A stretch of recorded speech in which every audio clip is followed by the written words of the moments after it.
सदैव सत्यासोबत। शहादा तळोदा मतदारसंघाचे आमदार राजेश पाडवी यांनी आज सिद्धार्थनगर परिसरात कार्यकर्त्यांसमवेत भेट देऊन परिसरातील समस्या जाणून घेतल्या।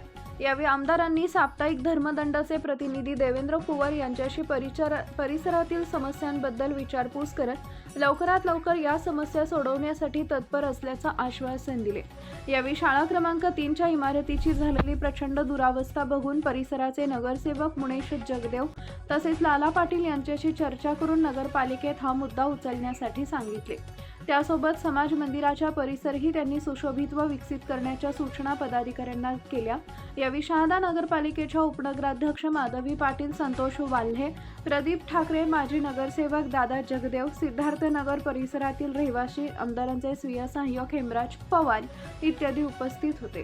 त्याचप्रमाणे परिसराचा विकास करण्याचंही आश्वासन आमदार राजेश पाडवी यांनी दिले। Subscribe now and press the bell icon. Never miss an update.